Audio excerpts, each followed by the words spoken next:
తెలంగాణలో దళితులు ఎటువైపు? పెద్ద ప్రశ్నే ఇది. ఎవరికి వారు దళితులు తమ వైపే ఉన్నారు అన్న ధీమాతో ఉన్న సమయంలో ఎస్సీ వర్గీకరణ అనే తేనె తుట్టను కదిలించింది బీజేపీ. నేరుగా ప్రధాని మోదీనే వచ్చి హామీ ఇచ్చేసరికి కొత్త ప్రశ్న మొదలైంది. పైగా వర్గీకరణకు తాము ఓకే అంటూ బీఆర్ఎస్, కాంగ్రెస్ కూడా ఊకొడుతున్నాయి. ఈ పరిస్థితుల్లో దళితుల ఓట్లు ఎటు? మూడు పార్టీల్లో ఎవరి వైపు ఉండబోతున్నారు వీళ్ళంతా?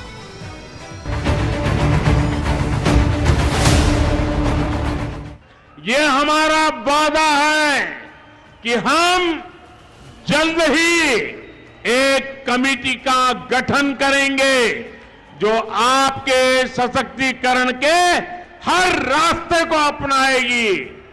हम और आप ये भी जानते हैं कि एक बड़ी न्यायिक प्रक्रिया सुप्रीम कोर्ट में भी चल रही है।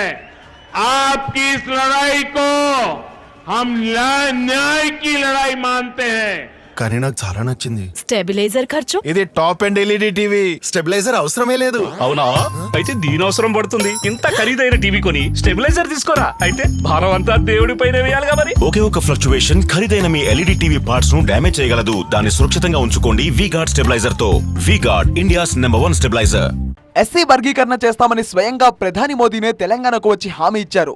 సో ఇకపై ఏం జరగబోతోంది? మాదిగ సామాజిక వర్గం ఓటర్లు ఎటువైపు ఉంటారు? బీజేపీకి గంపగుత్తుగా ఓటు వేస్తారా? రాజకీయ విశ్లేషకులు మాత్రం ఆ అవకాశం లేదనే చెప్తున్నారు. ఎస్సీ వర్గీకరణపై అన్ని పార్టీలు హామీ ఇచ్చాయి. అన్ని పార్టీలు నాన్స్తూ వచ్చాయి. సో మోదీ హామీ ఇచ్చినా సరే కొత్తగా జరిగేదేం లేదని విశ్లేషకుల వాదన. వయసు ఉన్నప్పుడు రాజ్యాంగ సవరణ కోరుతూ అసెంబ్లీలో తీర్మానం చేశారు. కానీ అప్పట్లో కేంద్రంలో అధికారంలో ఉన్న కాంగ్రెస్ పార్టీ దీన్ని సీరియస్గా తీసుకోలేదు. కానీ 2014లో తెలంగాణ రాష్ట్రం ఏర్పడిన తర్వాత వర్గీకరణ డిమాండ్ నెరవేర్చేందుకు కట్టుబడి ఉన్నామని కాంగ్రెస్ పార్టీ ప్రకటించింది. 2014లో ఎన్నికలకు ముందు బీజేపీ కూడా ఇదే హామీ ఇచ్చింది.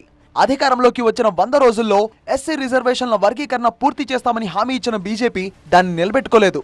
ప్రత్యేక రాష్ట్రంతోనే దళితుల సాధికారత సాధ్యమవుతుందని ఉద్యమ సమయంలో బీఆర్ఎస్ చెప్పింది. నిజానికి ఒక అడుగు ముందుకేసి అసెంబ్లీలో 2 తీర్మానాలు చేసి కేంద్రానికి పంపింది కూడా.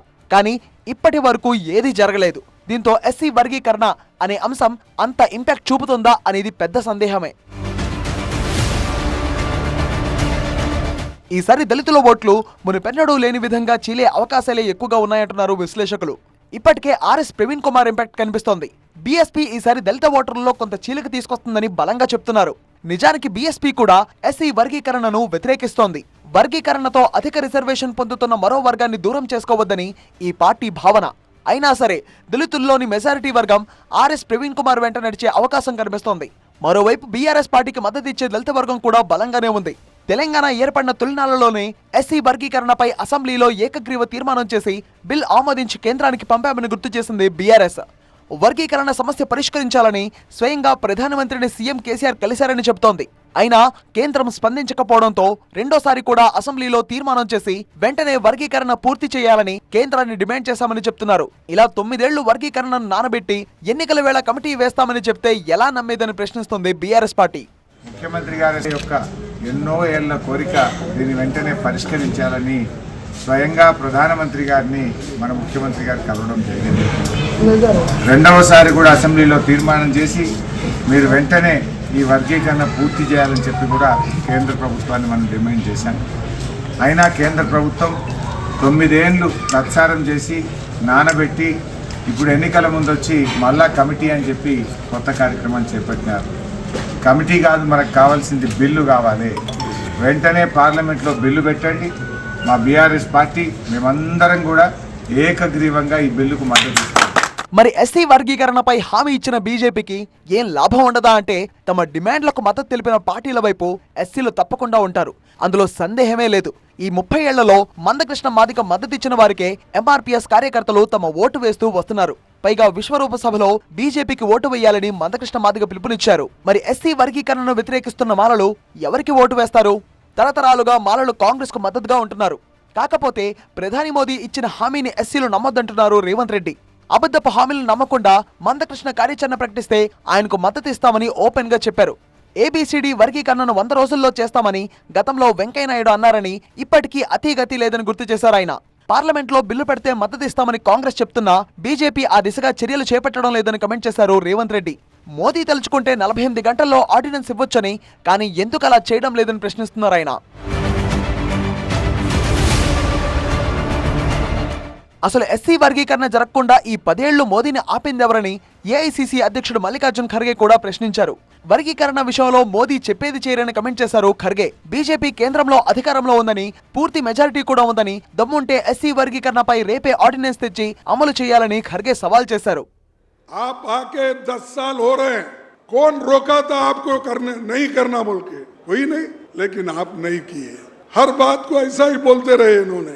अब ये भी वैसा ही बोल रहे कि मैं करके रहूंगा कमेटी, दूसरा कुछ नहीं बोले, मैं उसके लिए कमेटी करके दूंगा. क्यों भाई, आपको 2/3 मेजॉरिटी है, कल ऑर्डिनेंस निकालो, दे दो. जैसा कि वायदा यहाँ पर तेलंगाना के लिए हुआ था, वो तो हमने करके दिखाया, वैसा भी ये करके दिखाइए आप.